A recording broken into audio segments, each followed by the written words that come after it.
Una dona dirà o farà el que sigui per alliberar-se. Trepitjar, mossegar, cridar, esgarrapar, córrer, mentir, resar, oferir sexe i esperar una oportunitat. Sempre tenen les mateixes excuses típiques i tristes. Té el seu període, està embarassada, té una malaltia venèria, té sida, té fills, està buscant treball o té un nadó o un pare malalt. Pateix de claustrofòbia, el seu marit ha mort, té problemes al cor, ha d'anar al col·legi. Però no deixis que t'enganyi. Si val la pena raptar-la, val la pena mantenir-la captiva. Ha de ser sotmesa a hipnosis abans de ser alliberada. Mai confis en una captiva encadenada. Això que acabeu d'escoltar és un fragment del manual que va escriure David Parker Ray, un torturador i assassí nord-americà que per molts va ser la inspiració de la famosa saga de Saw. I això per què? Doncs perquè posava una cinta d'àudio a totes les seves víctimes un cop es despertaven, on relatava tot el que hi faria i com hauria de comportar-se si volia sobreviure. Malauradament, moltes vegades i moltes víctimes, encara que siguessin les aberrants indicacions d'aquest monstre, acabaven perdent la vida.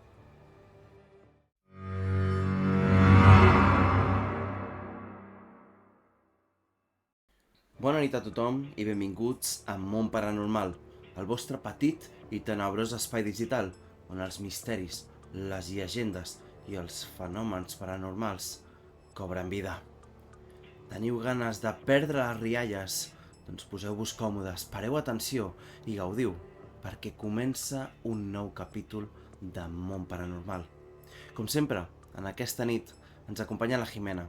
Bona nit, Jimena, com estàs? Avui, en aquest capítol, parlarem d'un tema que no és tan terrorífic, podríem dir, com són els fenòmens paranormals i tot el que són temes esotèrics, no? Però sí que és veritat que a vegades, fins i tot, temes com aquest poden ser pitjors. Oi, Jimena?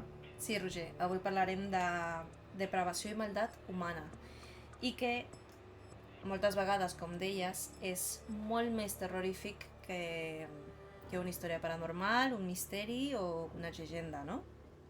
I avui portem dues històries de true crime que són, doncs, reals, molt fortes i que per molts va ser la inspiració de la creació de la famosa saga de Saw.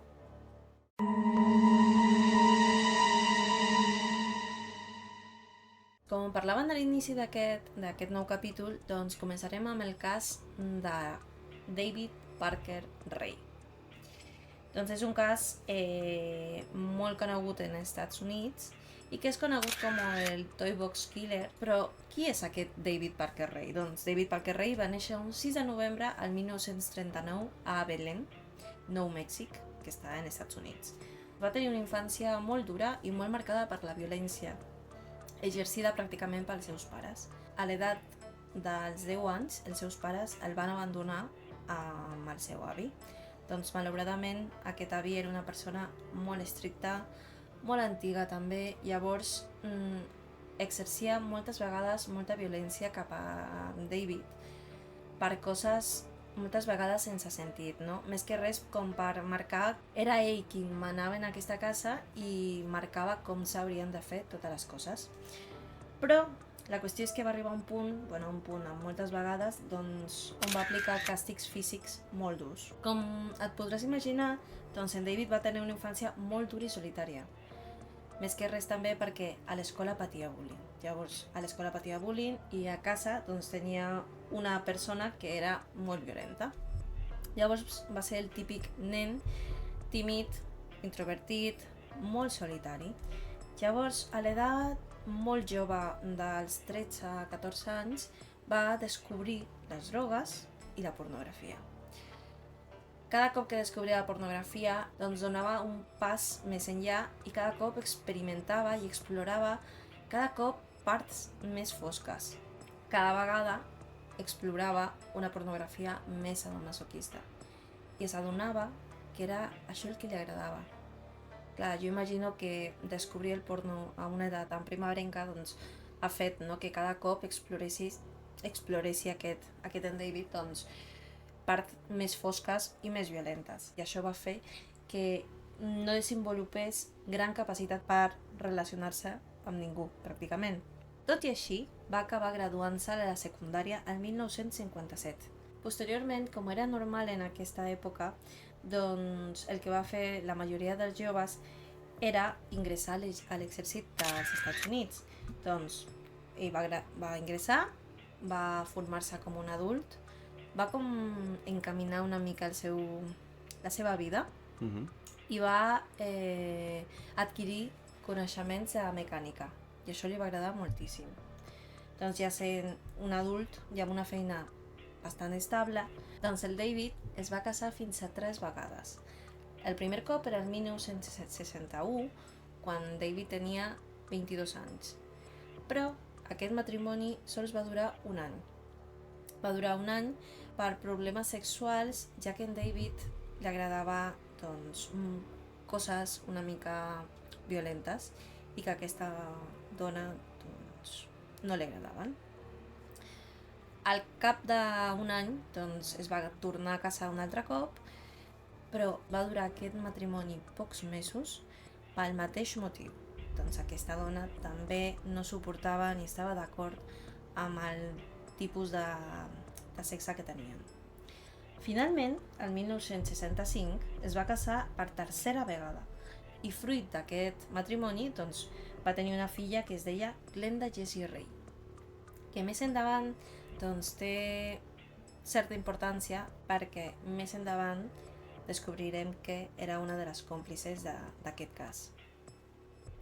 En aquell moment, com per fer-nos una idea, en David era una persona, tenia l'aspecte d'un senyor alt, prim, però el que li ressaltava molt era el bigoti que portava, doncs era com la seva marca. Després d'un temps, doncs en David es va traslladar a un poble molt petit d'uns 2.000 habitants que es deia True or Consequences, a Nou Mèxic, per treballar com a encarregat de manteniment de parcs. Aquell era un poble que era molt turístic i conegut perquè hi havia molts drogadictes, delinqüents i prostitució.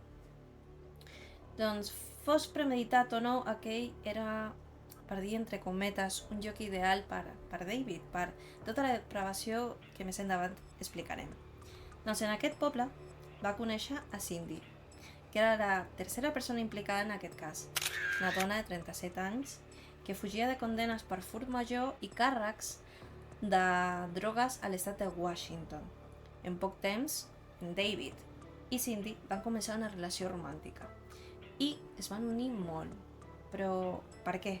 Doncs perquè les seves fantasies sexuals violentes eren compartides. Et preguntaràs que com va començar a matar en David. Doncs David el que feia primer, abans de matar per primer cop, segrestava les noies.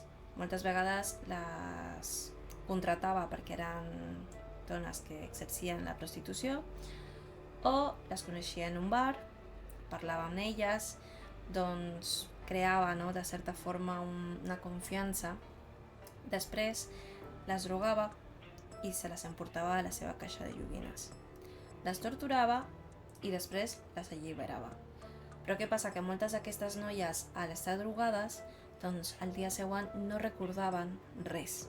Sabien que havien viscut alguna experiència que no era del tot normal, sabien que possiblement havia hagut algun tipus de violació o algun acte molt heavy, però no sabien de quina forma, a on, ni res. Doncs tot això de segrestar aquestes noies i alliberar-les posteriorment era el que feia moltes vegades i durant molt de temps. Però un dia tot això se li va anar de les mans i va acabar matant a la primera víctima. Doncs des d'aquest moment David va sentir i va pensar que era el que realment li agradava i va començar a crear cada cop més tortures i la manera de terminar amb les seves víctimes.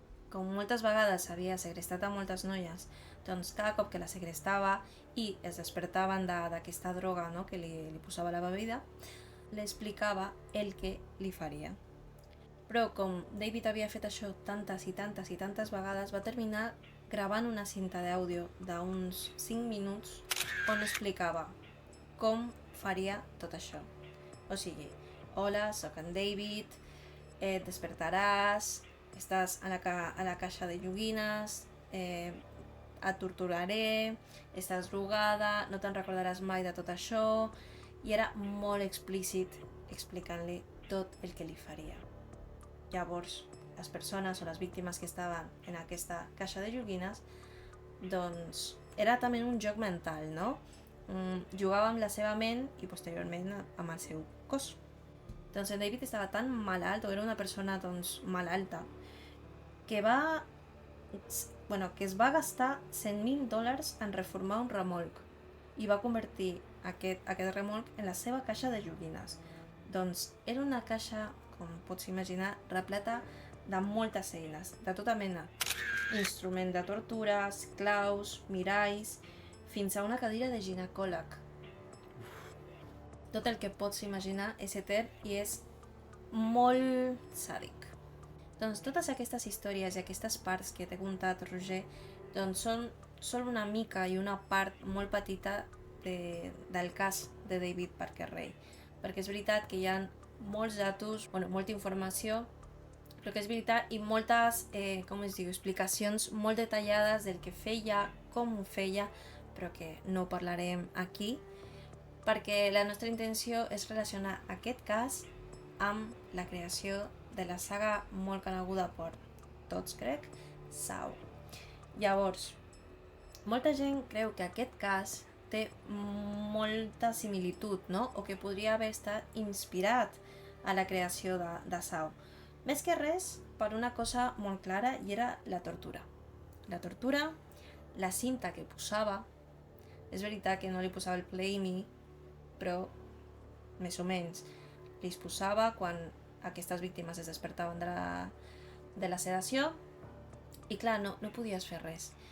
Era un joc tan físic com mental, ja que moltes vegades en la cinta o quan ell les explicava, doncs li donava una mica d'esperança de si fas tot el que jo et dic, podràs alliberar-te, podràs sortir, podràs viure. Però moltes vegades no era així. Aquest home és detingut en 1999, després de, es calcula, més de 25 anys, des que va començar a segrestar a totes aquestes víctimes. Hi ha moltíssima informació que es desconeix. Aquest monstre va ser descobert per la seva última víctima, que es diu Cynthia Virgil. Tenia 22 anys, exercia la prostitució i el va conèixer en un bar i es va fer passar per policia. Llavors se la va emportar cap al seu cotxe. En el seu cotxe li va dir que anessin no sé cap a on. Aquesta noia sospitava alguna cosa. No ho veia David com a policia, però va acceptar. Doncs la va drogar i després se la va portar a la caixa de joguines. Cynthia va patir 3 dies de tortures intenses, molt fortes, i no sols del David, sinó també de Cindy, que era la seva parella. Els dos, doncs li feien de tot el que et podries imaginar, de totes les formes i de moltes vegades i de forma molt repetitiva. De vegades en David i Cindy portaven aquestes víctimes a casa seva, les mantenien lligades de mans. Què passa? Doncs que Cynthia va estar un dia en aquesta casa. Cynthia estava lligada de mans, despullada, i portava al coll un collar de gos. Era tot el que portava a sobre. Doncs va veure que hi havia una tauleta petita on hi havia les claus de la porta, que òbviament era la seva sortida a la llibertat. Llavors el que va fer és atreure amb el seu peu la tauleta, apropar-se, no? La tauleta, agafar les claus i tornar a la tauleta. Molt a prop també hi havia un picagel i el va agafar per si de cas, per si al fugir ho necessitaria o el que sigui. I també hi havia un telèfon. Llavors el que va fer és marcar el 911 per demanar ajuda. Però quan estava parlant va entrar Cindy, va penjar el telèfon, doncs es van enfadar una mica, li va dir que aquestes coses que no les feia i bla bla bla, i es va girar per sortir de la casa. Però què passa? Que Cynthia portava el picagel a les mans. Llavors el que va fer és, quan Sidney estava d'esquena, li va clavar el picagel a l'esquena. Va caure a terra, Cynthia amb les claus va poder obrir la porta i va sortir corrents. Va fugir com va poder. Clar, era una víctima que portava 3 dies sotmesa a una tortura extrema, tenia moltíssima sang, moltíssimes ferides, estava molt dèbil i molt cansada. Doncs va fugir fins a una casa que era la més propera, va picar la porta i va demanar ajuda. Doncs un home va obrir la porta, la va veure i va flipar, la va cobrir perquè estava despullada i doncs van a trucar a la policia. Quan la policia va arribar, doncs van anar cap a la casa d'en David i van veure tot el que tenia muntat. Que com deia un altre cop, tot això que hem comentat és sols una part molt petita de tota la història que té aquest cas. Una part molt important és que, com havíem dit, Jessie Ray, que era la filla d'en David, doncs participava de forma molt activa, direm de certa manera, perquè ella portava les seves amigues a casa d'en David. Aquesta noia sortia de festa amb les seves amigues de forma natural i normal, i quan alguna d'elles estava en un estat etílic molt marcat i molt alt, doncs trucava al seu pare i li deia: tranquil·la, que ve el meu pare i te't portarà a casa. Llavors, clar, tu confies en aquesta persona, confies en la teva amiga, confies en el seu pare, no? Llavors el que feia era drogar-la, portar-la a la caixa de joguines i el dia següent, com no recordava res la víctima, doncs aquest mateix David la portava a casa seva. Que fort, és que és molt heavy. I ningú sospitava de res. I doncs aquest és el cas de David Parker Ray, que és molt fort, la veritat, i el que posa la pell de gallina, bàsicament, és la cinta. No la posarem, però sí que és veritat que quan l'escoltes és molt dura, molt dura, i que, doncs, és un monstre. També quan va estar condenat i jutjat, sols va ser jutjat per segrest. Mai va ser condenat per assassinat, ja que mai es van trobar cap cos de cap de les seves víctimes. I va ser condenat a 224 anys. Però va morir quan portava 3 anys a presó.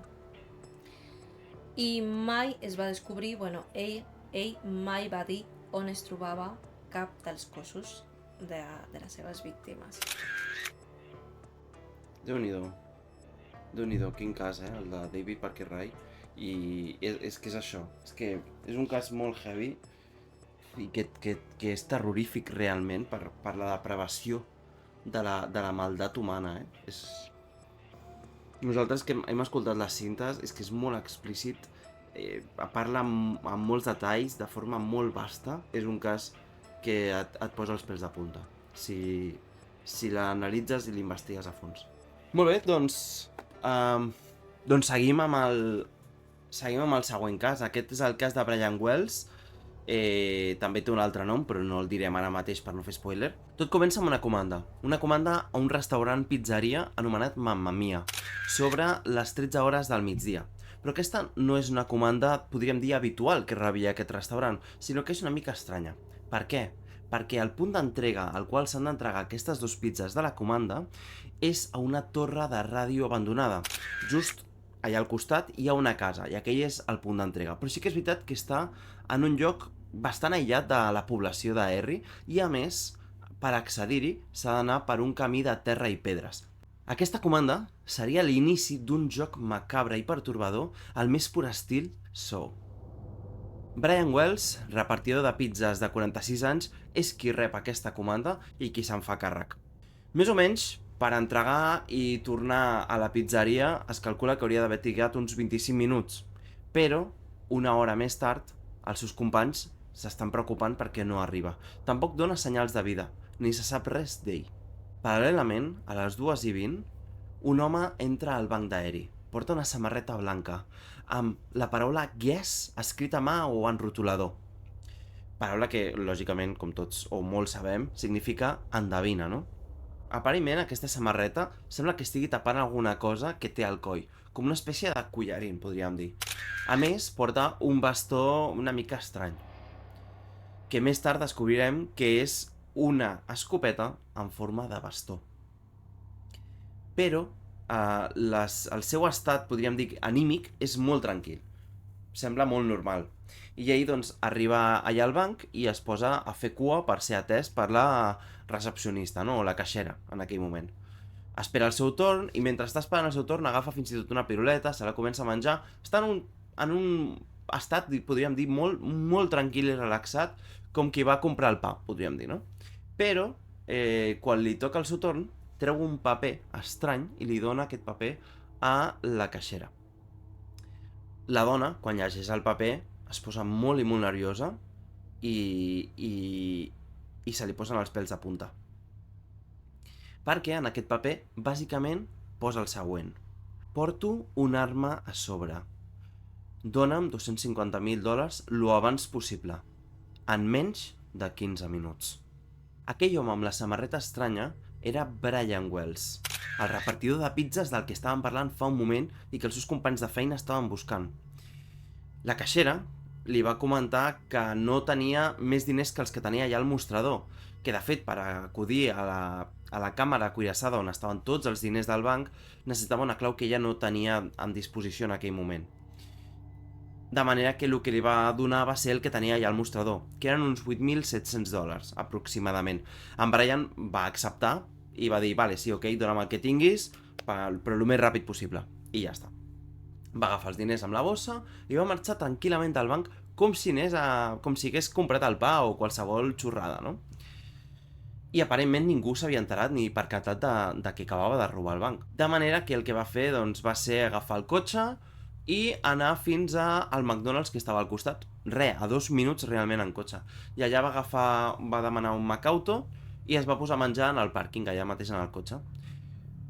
Lògicament, et preguntaràs, ningú es va enterar en el banc de que havia atracat? Doncs sí, òbviament hi havia gent que s'havia adonat del que acabava de passar i havia trucat a la policia. De fet, mentre en Brian estava demanant la seva comanda, el Macauto, la policia ja l'estava buscant. I quan ell estava menjant al pàrquing, la policia el va pillar. I va ser allà mateix, en el McDonald's, que el van detenir, el van emmanillar. Però, quan l'estaven emmanillant, en Brian va comentar que, si us plau, que el deixessin, que portava una bomba al coll. I va ser en aquell moment que la policia es va sorprendre una mica, perquè no era habitual, i no és habitual, en els casos en els que algú va robar un banc, fer-ho amb explosius, però a més amb un explosiu propi en el coll. I normalment, en la majoria de casos, o sigui, quan diem que no és habitual, és que és menys de l'1% dels casos solen ser amb explosius. Vale? És així com una dada a tenir en compte. Okay. De manera que la policia es va quedar molt sorpresa, clar, és que no és habitual. Però, per si de cas, van fer la comprovació i li van tallar la samarreta per veure què tenia.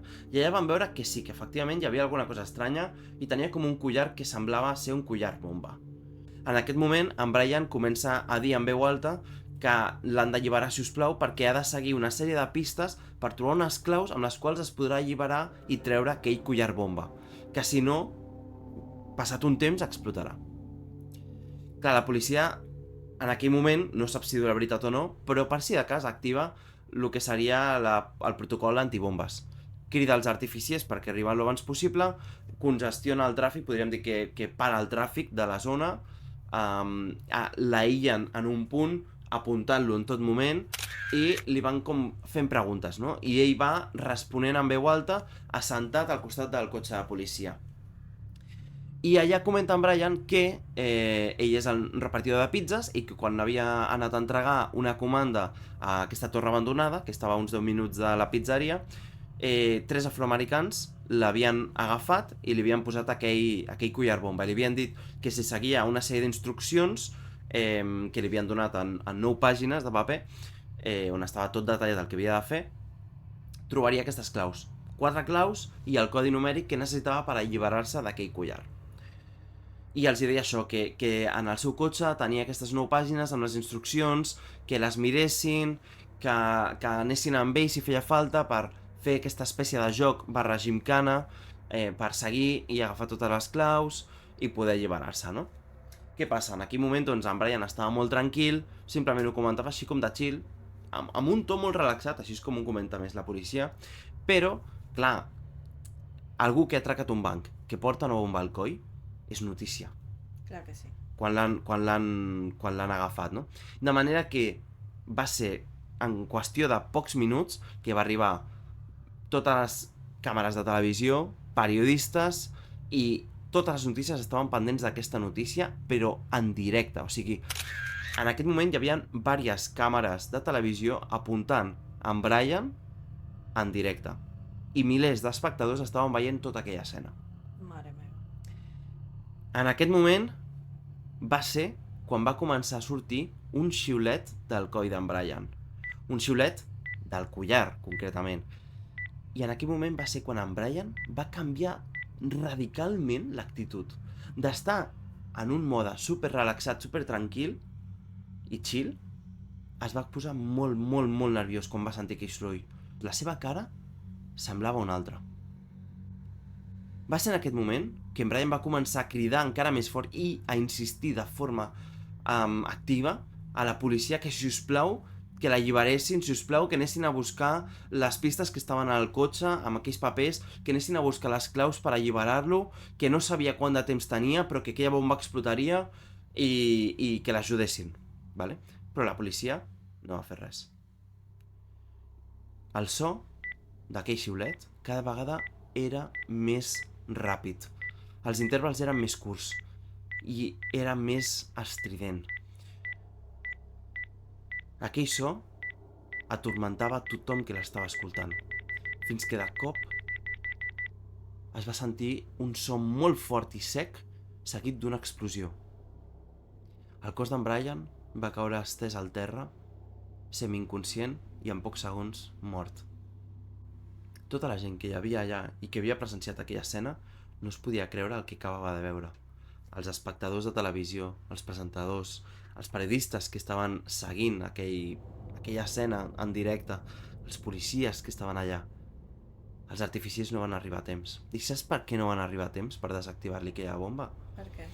Perquè com que havien aïllat aquella zona, havien congestionat el tràfic, als artificiers els hi va pillar el tràfic i no van poder arribar a temps per això.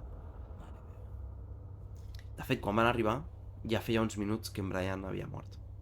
En aquest moment que en Brian havia perdut la vida, massa preguntes van quedar a l'aire. Preguntes que la policia no va poder resoldre en aquell moment. Per què en Brian havia anat a robar un banc? Per què ho havia fet amb un collar explosiu? Per què portava una samarreta on posava gas, endevina? I per què estava tan tranquil fins que va començar a sonar aquell xiulet del collar? Eren preguntes que realment et planteges i dius, ostres, què passa aquí? És com si ell no sapigués res del que anava a passar, no? L'única pista que tenia la policia era el cotxe d'en Brian, on ell assegurava que hi havia allà totes les instruccions.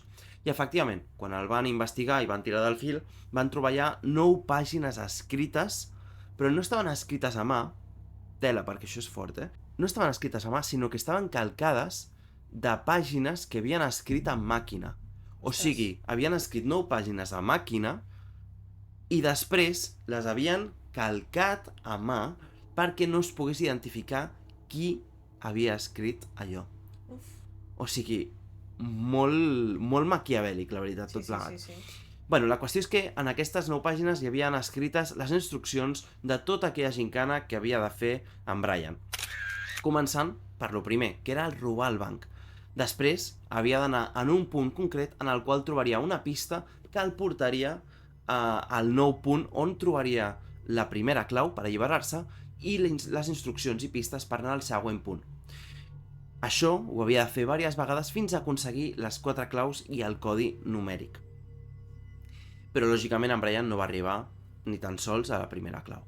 En una de les pàgines van trobar la següent frase escrita. No pensis que ens pots enganyar. T'estem vigilant en tot moment.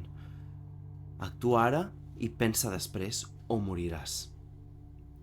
La policia, davant d'aquestes coses que es va trobar, va decidir seguir amb les pistes i seguir les instruccions per anar descobrint tot el que s'amagava darrere, no? I et preguntaràs, ok, on estava la segona pista després de robar el banc? Què és el que havia de fer en Brian després d'això?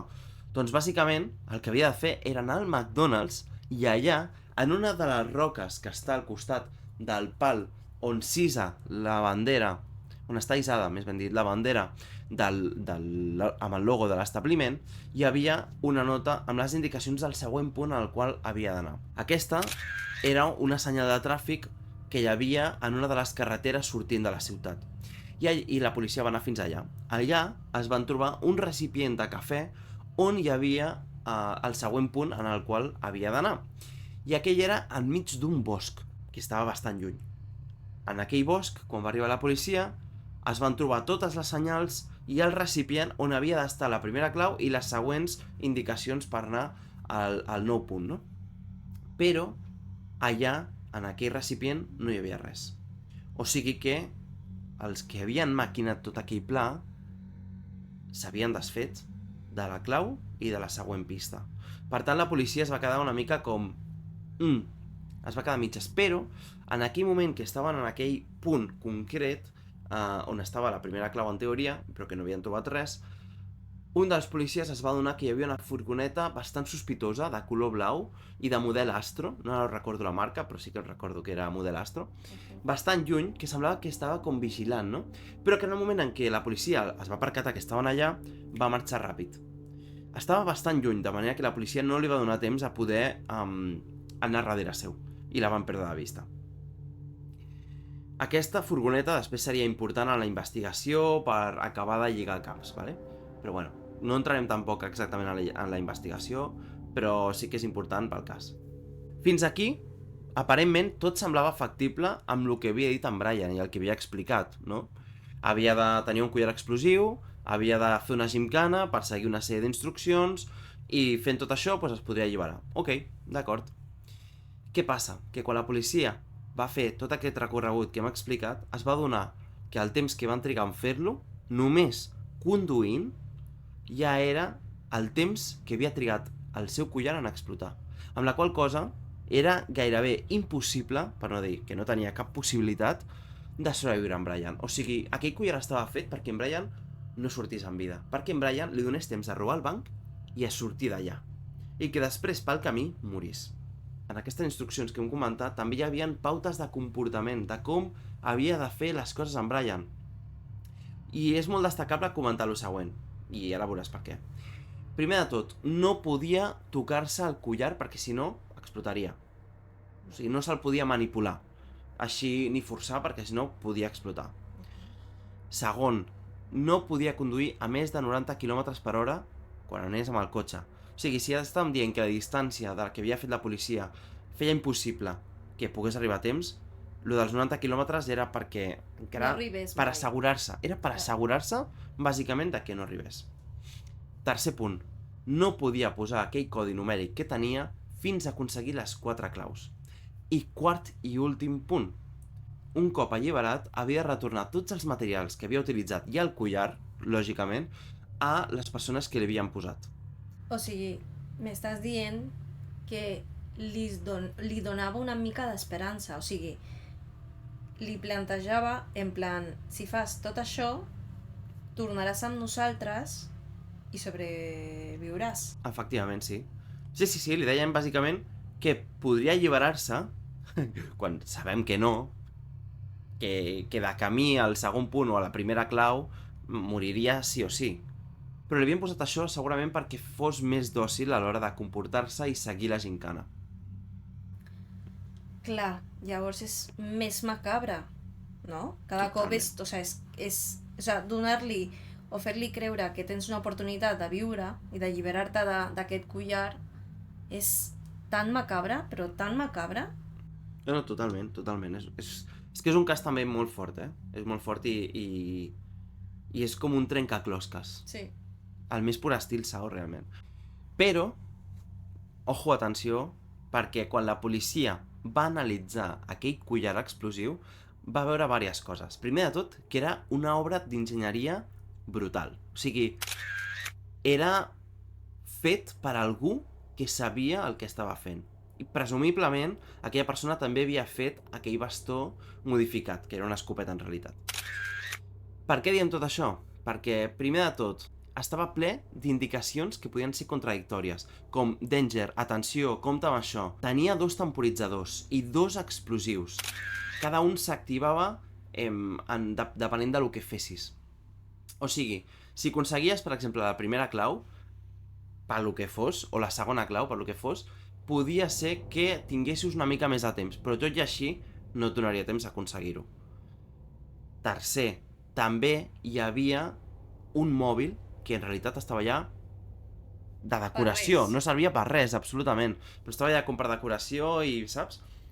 I quart, hi havia molts cables que estaven allà com de decoració, que no servien per res, i servien perquè els artificis quan arribessin es confonguessin i no sapiguessin quin era el cable correcte. O sigui, estava fet d'una manera molt enrevessada. Molt ben pensada. Molt ben pensada, sí, exactament. Però a més, estava fet amb materials de xatarra i de coses que semblava que s'haguessin trobat, no? Com de segona mà o vells, coses velles. Fins al punt que la policia es va quedar fascinada per aquest nivell de detall del collar. Recordem que, a més, el collar, els quatre orificis on s'havien de posar les claus estaven a sota de la barbeta, amb la qual ell no veia exactament on les havia de posar, si les estava posant bé. I el codi numèric també estava baix, O sigui, estava fet d'una manera molt boja, Sí, sí. Molt bèstia. Com hem dit abans, la policia va veure que hi havia una furgoneta blava d'algú que semblava que estigués vigilant en tot moment els passos de la policia i presumiblement també els passos de la gimcana d'en Brian. Però qui conduïa aquella furgoneta? I una altra pregunta encara més important. Qui havia organitzat tot aquell pla macabre? Qui hi havia darrere d'aquest joc? Amb totes les pistes que va poder recollir la policia sobre el cas, van poder perfilar una mica com havia de ser l'individu que havia comès aquell crim o aquell pla. I, primer de tot, havia de ser una persona frugal. Havia de ser també una persona que fos segurament molt intel·ligent, però poc sociable. També que tingués molta acumulació de metall, xatarra i coses de segona mà. Potser col·leccionava moltes coses a casa. I a més també segurament tenia la casa molt bruta o poca higiene en general. Tenint en compte totes aquestes coses, més a la descripció que els havia donat en Brian, que havien de ser afroamericans, la policia va començar a investigar. I després de molts mesos i fins i tot anys amb aquesta investigació, al final van aconseguir determinar quines persones estaven implicades en aquest maquiavèlic cas. Cas que es va començar a conèixer com el cas del Pizza Bomber. Les 4 persones implicades eren les següents. La primera, la Marjorie Dale Armstrong. Una persona solitària i rara, però de família adinerada. Havia tingut una joventut on ella tenia molta fama, era molt popular, era molt guapa, molta gent volia estar a prop seu, però amb els anys es va anar tornant una mica maníaca i de fet se li van acabar diagnosticant diferents trastorns mentals. O sigui, perquè facis una idea, una amiga seva comentava que a vegades era estrany que venint d'una família amb tants diners ella recollís llaunes del terra i se les portés a casa per col·leccionar. Col·leccionava nines, però el que va ser començar a col·leccionar nines es va convertir en col·leccionar de tot el que trobava i que, no sé, li cridava l'atenció o vés a saber. Fins al punt que una de les amigues comentava que alguna vegada que havia agafat el seu cotxe i que havia anat amb ella, havia vist que tenia un cotxet de bebè darrere quan ella no tenia ni fills ni res. O sigui, molt estrany tot plegat. Sí, la veritat. Bueno, la qüestió és que ella va tenir una infància d'aquest estil, però a més va tenir diverses relacions amoroses, 4 o 5, i la majoria d'elles, per no dir gairebé totes, van acabar en morts en estranyes circumstàncies. Una d'elles va ser un assassinat que va exercir la Marjorie sobre el seu marit, que el va cosir a trets, però la van diagnosticar com que tenia problemes mentals i per aquest motiu no va ser condemnada, finalment. Però, vaja, tota la resta de morts en estranyes circumstàncies dona la sensació que ella estava al darrere. Sí, ella estava al darrere segur. Seguim amb la següent persona. Aquesta és William Ansel Ronstein, un home molt intel·ligent, també de família adinerada, curiosament, però també la policia el va definir com algú molt prepotent. Li havien fet bullying quan era jove, però tenia coneixements també de mecànica i estava com en un centre també cultural de gent molt intel·ligent. Amb els anys va acabar deixant la carrera, que va començar a estudiar, tot i que treia molt bones notes, però sí que és veritat que tenia una vida com que tot se li donava molt bé, però quan començava a fer alguna cosa ho deixava sempre a mitges. No acabava mai les coses. I una altra cosa a tenir en compte molt interessant del seu perfil, i molt important per aquest cas, és que tenia una estreta relació molt especial amb la Marjorie. Doncs quan eren joves, amb 21-22 anys, havien estat sortint junts. I de fet podríem dir que és l'única persona que havia sortit amb ella i que havia sobreviscut, podríem dir, no? Però sí que és veritat que tenia una relació rara perquè estaven junts, deixaven d'estar-ho, tornaven, tenien aquesta dinàmica. I bueno, quan es va fer gran, va heredar els diners del seu pare, que tenia un gran negoci familiar, però se'ls va ventilar perquè va fer una molt mala gestió. Realment no tenia massa cap als diners. El tercer perfil implicat en el cas va ser Floyd Stockton, un segrestador i violador que vivia a la casa d'en William, d'en Bill Rothstein, i estava allà com refugiat, podríem dir. I el quart perfil era Kenneth Barnes, un consumidor i venedor de drogues, que era un camell, bàsicament, i era amic de la Marjorie. Es creu, està bastant clar, que la Marjorie i en Bill van ser els serveis de l'operació. La Marjorie va ser qui va planificar segurament gran part de l'operació, i en Bill va ser la mà, podríem dir, executora de realitzar el collar bomba i l'escopeta en forma de bastó. I els altres dos doncs, tenien altres papers que no estan molt ben definits ni es va acabar d'aclarir molt bé com havien participat en l'orquestració d'aquest pla, no? Però sí que van estar implicats, clarament. I com va anar tot? Et preguntaràs. Com va funcionar al final, no? Doncs en Kenneth Barnes coneixia una prostituta i li va preguntar si coneixia algun pringat o algú que pogués realitzar, que es pogués unir a un atracament d'un banc. Aquesta noia va recomanar en Brian Wells, amb el que tenia una relació com molt especial. I en Brian els va conèixer. Suposadament estava, diguéssim, com a dins, més o menys implicat. Però el que no sabia és que aquell collar bomba era real. Li van dir en tot moment que simplement era un collar bomba per persuadir les autoritats, per poder atracar el banc, perquè la gent li fes cas, i que per si de cas també li donarien aquell bastó que estava transformat i que era una escopeta en realitat, no? I que de fet aquella escopeta funcionava realment, la van provar la policia, el van provar, i era totalment funcional, disparava i poca broma. El que no sabia lògicament en Brian és que aquell collar explosiu era real. En tot moment li havien dit que era de mentida, que simplement era per persuadir. Per aquest motiu, en Brian semblava sempre tan tranquil fins que va començar a sentir el pip explosiu, no?, del collar. Segurament per aquest motiu, en Brian estava tan tranquil perquè pensava que era una bomba decorativa, saps? Però clar, quan va sentir el pip, es va adonar que la seva vida podia córrer perill de veritat. Lògicament, el que pretenia Marjorie i la resta d'implicats era que en Brian robés aquest banc per tenir $250,000 en efectiu i després robar-li a en Brian quan li explotés el collaret. I fer-se amb els diners i no tenir cap mena d'implicació amb ell, perquè a les instruccions no hi havia cap mena de traça de la seva forma d'escriure, ja havien vigilat que no deixessin cap mena d'empremta d'ADN ni res que a nivell científic poguessin relacionar-los amb ells, no? O sigui que tot estava com molt ben pensat perquè ells poguessin sortir-se amb la seva. Sí, però lògicament, quan tot està tan ben mesurat, a vegades passen coses que no estan planificades o que la realitat supera per molt les situacions que puguis haver pensat, no? I aquesta no va ser l'excepció. I al final doncs els van pillar i els van incriminar per això. Curiosament, la majoria dels implicats van acabar morint en els anys posteriors. Sí? Sí.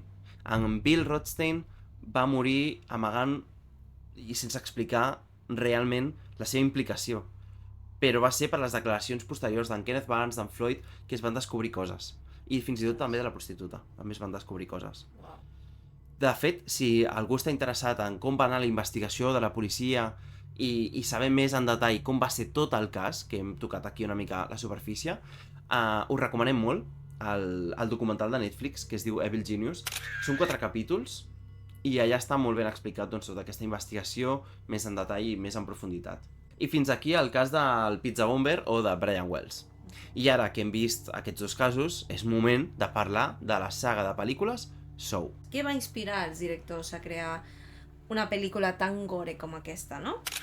Doncs els directors es van inspirar clarament en la pel·lícula del projecte de la bruixa de Blair, ja que era un projecte amb molt poc pressupost i van considerar que el més barat era centrar tot el film en 2 persones tancades en un lloc. Però això no és tot, perquè la creació del conegut personatge Jigsaw va estar feta, més ben dit, pel guionista, que es va inspirar en la seva pròpia experiència, podríem dir. Doncs ell patia de migranyes molt persistents i molt dures, no? Molt doloroses, perdó. Llavors, va arribar un moment en què ell va creure fins i tot que potser tenia algun tumor cerebral o alguna més. I va anar a l'hospital a veure's, aviam què hi havia, no? I va ser quan estava esperant allà, que li toqués i que tingués hora amb el doctor o doctora, que va pensar en com seria la vida d'una persona que es trobés en aquella situació i que li diagnostiquessin que tenia un tumor cerebral en el qual li quedaria de vida un tram d'1 a 2 anys. I va pensar en com seria la seva situació, com seria aquest dilema i també que obligaria a altres persones a passar per aquesta situació i que hagués de decidir per si viure o morir en pocs minuts. Amb la famosa i coneguda frase de viure o morir, tu decideixes. Aquest era un projecte que no tenia massa pressupost. Llavors, el director i els guionistes van filmar un curtmetratge que incloïa les escenes més gore de tortura més impactants de la pel·lícula. Llavors, amb aquest curtmetratge, doncs, van cridar l'atenció de possibles directors i van poder rodar la pel·lícula, on van gastar 1,2 milions de dòlars. La van convertir en un gran èxit i, de fet, aquesta pel·lícula va ser filmada en 18 dies. És una bogeria, 18 dies. 18 dies, bueno, pensa també que tenia l'escena de 2 persones a un lavabo i que la trama era, no havia massa... Sí, però ho dic més que res perquè les produccions normalment de pel·lícules i tal solen estar 1-2 mesos rodant, no? 18 dies, que és la meitat gairebé d'un mes, és un període curt molt breu, realment. Totalment. I que van recaptar a nivell mundial 100 milions de dòlars. Clar. I quan has dit que costava? Sí. 1,2 milions. O sigui, gairebé 100 vegades més. És una bogeria, I a partir d'aquí, doncs, tota aquesta pel·lícula, pel·lículon, doncs va donar l'inici a una franquícia que va incloure seqüeles. Sí. Tenim moltes, videojocs, còmics i tot el que tenim fins ara. Sí, correcte, totalment. Els directors, de fet, mai van arribar a confirmar ni desmentir que s'haguessin influenciat per casos reals, no?, de true crime, com els que hem comentat. Però si els analitzes, els casos, com hem fet nosaltres, sí que veus clarament que hi ha detalls, que hi ha una sèrie d'elements que són coincidents, no?, amb la pel·lícula. El que tu has dit, el joc mental, les tortures, el donar esperança de que poden alliberar-se, les gimcanes o proves per poder sobreviure. Tots són elements que, si pensem, estan també a la pel·lícula de Saw, però adornats. I dona la sensació, almenys des del nostre punt de vista, que clarament els directors van tenir certa influència d'aquests 2 casos. Totalment. Aquests 2 casos tenen en comú aquesta part de joc. Sí. Els 4 creadors del Pizza Bomber és que van crear tot un joc, o sigui, amb unes regles, amb unes pistes, amb uns comportaments. No excedis la velocitat de...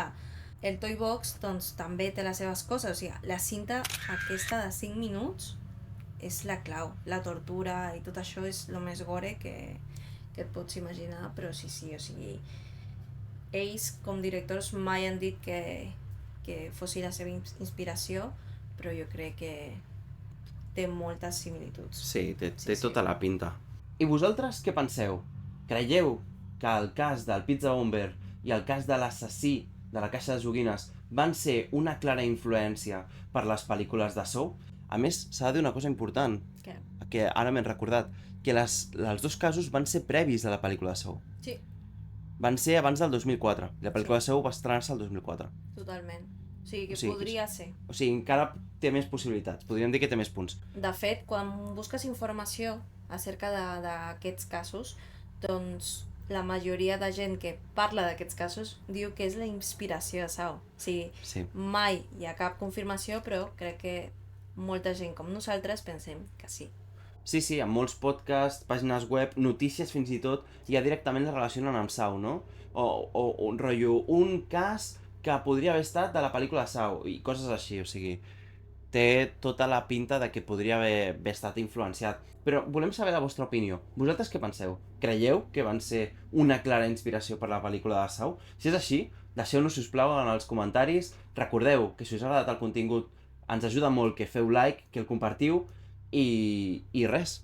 Ens faria molta il·lusió que ho féssiu per poder seguir amb aquest projecte endavant i seguir fent nous capítols d'aquest podcast de terror i misteri en català. Si t'ha agradat aquest capítol, doncs segueix-nos a TikTok, Instagram, YouTube, Spotify. I com sempre diem, bona nit i dolços malsons.